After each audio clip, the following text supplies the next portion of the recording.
उज्जैन के इंदौर रोड पर engineering college campus में आईटी पार्क 2 साल में बनकर तैयार होगा, यानी दिसंबर 2026 में निर्माण पूरा हो जाएगा और इसके साथ ही उज्जैन में आईटी पार्क शुरू हो सकेगा। इससे करीब 30 आईटी इंडस्ट्री अपना प्लग एंड प्ले आधारित मॉडल पर कार्य कर सकेगी। इससे विद्यार्थियों को बेहतरीन उच्च गुणवत्ता की शिक्षा प्राप्त हो सकेगी और उज्जैन में निवेश के नए अवसर तो पैदा होंगे, वहीं करीब 2000 लोगों को रोजगार के अवसर मिल सकेंगे। इससे उज्जैन में तेजी से आर्थिक ग्रोथ होगी। आईटी पार्क का शनिवार को मुख्यमंत्री डॉक्टर मोहन यादव ने भूमि पूजन किया। इसकी लागत करीब 46 करोड़ रुपए बताई जा रही है। इस दौरान राज्यसभा सदस्य संत उमेश नाथ महाराज, प्रभारी मंत्री गौतम टेटवाल, विधायक सतीश मालवीय, निगम अध्यक्ष कलावती यादव व अन्य जनप्रतिनिधि मौजूद रहे।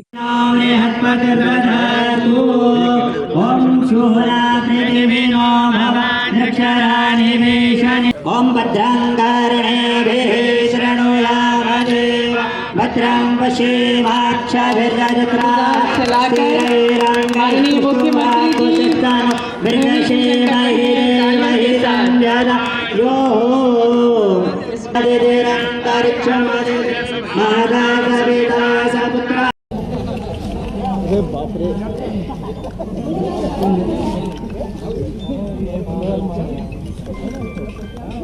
मीडिया से चर्चा में मुख्यमंत्री डॉक्टर मोहन यादव ने कहा कि वर्तमान समय में 15 दिन का मुख्यमंत्री जन कल्याण पर्व चल रहा है, जिसके माध्यम से हम अलग अलग सेक्टर में सरकार की 1 साल की उपलब्धि बताने के अलावा नवाचार करते हुए नए कामों का भूमि पूजन और लोकार्पण भी कर रहे हैं। इसी कड़ी में आज उज्जैन में आईटी पार्क का भूमि पूजन किया गया। आईटी सेक्टर के क्षेत्र में मध्य प्रदेश में माहौल बना हुआ है, यहाँ संभावनाओं का क्षेत्र है। पर्व के माध्यम से हम 15 दिन तक लगातार अलग अलग सेक्टर के सरकार के 1 साल की उपलब्धि के साथ साथ नवाचार करते हुए नए कामों का भूमि पूजन, लोकार्पण, ऐसे कई सिलसिले को जारी रख रहे हैं। आज उज्जैन में आईटी पार्क का भूमि पूजन किया गया। इसके पहले चेतना खेल मेले के लिए रतलाम से मैं लौट करके आया हूँ।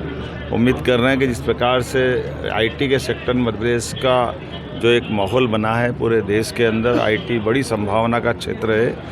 हमारे प्रदेश में 300 से ज्यादा इंजीनियरिंग कॉलेज है। यहाँ प्रतिवर्ष 50,000 युवा इंजीनियरिंग करते हैं। उनके भविष्य के लिए आईटी को प्रोत्साहित देना समय की मांग है। आईटी के क्षेत्र में मध्य प्रदेश सरकार ने आकर्षक पॉलिसी बनाई है। उज्जैन में यह पहला चरण है। 3 माह बाद अगला चरण होगा। संभाग स्तर पर आईटी पार्क बनाने का कार्य शुरू किया गया है।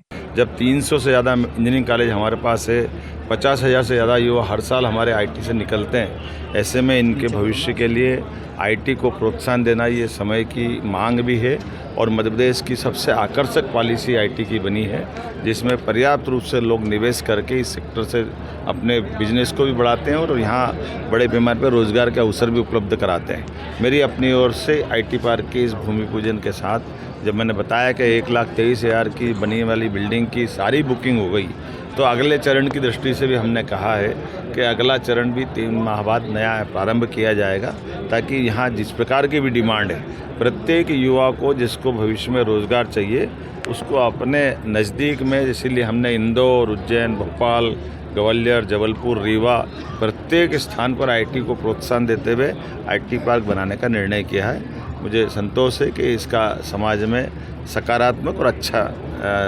प्रतिसाद मिल रहा है।